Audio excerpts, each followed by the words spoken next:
I don't know. Maybe it's because I haven't been able to go anywhere this summer, but I've been thinking a lot lately about road trips that I used to take with my family when I was a kid. My father was in the service, and when I was in grade school, he was stationed in Massachusetts. And every summer we would get in the car and we'd drive down to see my grandparents and family down in Mississippi and Louisiana. These were wonderful trips. Not because we got to see grandparents and aunts and uncles and cousins, but because the getting there and the coming back was so exciting. We never knew what to expect, but we expected it to be different from what we were used to.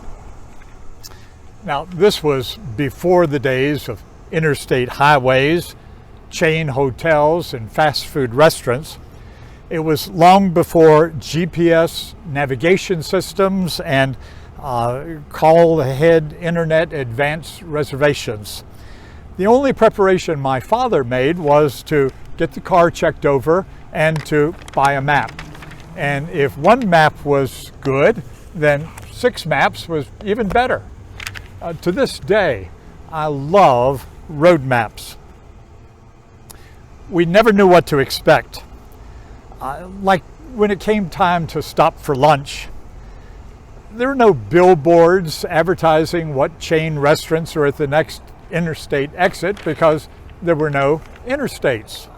So we would drive until we saw a likely diner on the side of the road. My father had a theory about that. He would wait until he saw a place with a lot of trucks parked around it, and then he would announce, well, this would be a good place, all the truckers eat here.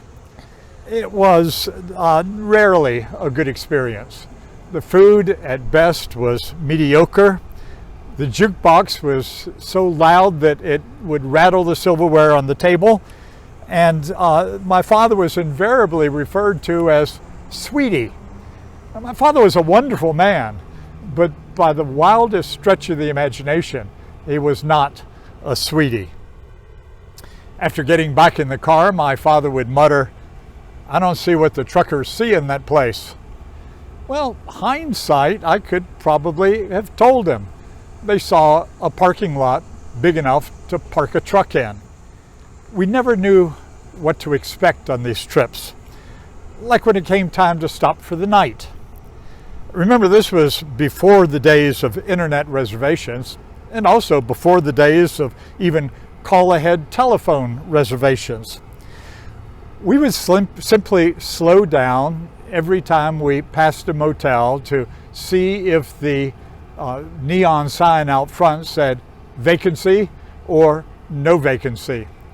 And since my father liked to drive well into the evening, the no vacancy signs were very prominent, and the no vacancy signs were few and far between. We would stop usually at the first motel we saw a no vacancy sign. And it was usually not the type of motel that was anybody's first choice. It's kind of like getting picked last when you're a kid and they're choosing up sides for a kickball game. I remember my father always went and looked at the room before he would check in to just make it was okay. And whether or not it was okay depended largely upon how late it was and how empty the road in front of us looked. But it was fun. It was different, especially if those motels had some kind of a theme, like the Thunderbird Motel, where the rooms were individual little cottages that looked like teepees, or the Alamo Motel, where they looked like little miniature mission churches.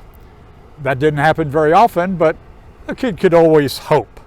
And although getting to the end of the journey was always the most important goal, and getting there in a timely fashion, we never knew what to expect.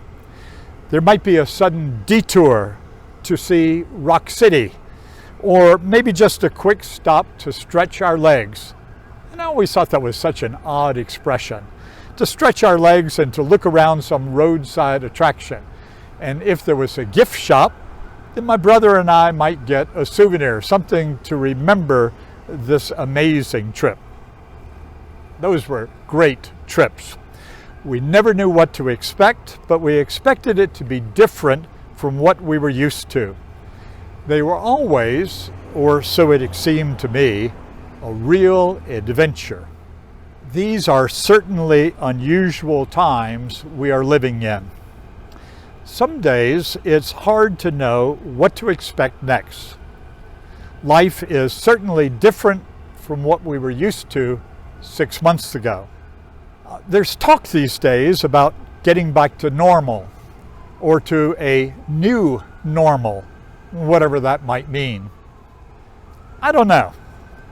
For my part, I don't know if I want things to be normal again, either the new normal or the normal normal. I don't know what to expect, but I'd like to expect something different. I want the future to be an adventure. I want to dream new dreams, look for unexpected routes, pay attention to those passed over as less desirable or less fashionable, like the diners and the motels that my father picked. Sure, the future can be scary. Just like the road trips when I was a kid were not only exciting, but scary. I mean, what did I know? I was just a kid. I didn't really know where we were going or how we were going to get there. But you know what? I didn't have to. Because my father was there, and he was in charge, and I didn't have to worry about it. All I had to do was to be excited about the adventure and to just try to cooperate. It's the same with our lives and the life of our parish as we move forward. We don't know what to expect, but we ought to expect something different. Our Heavenly Father is in charge. All we have to do is to be excited about the adventure and just try to cooperate and to know always that we are loved.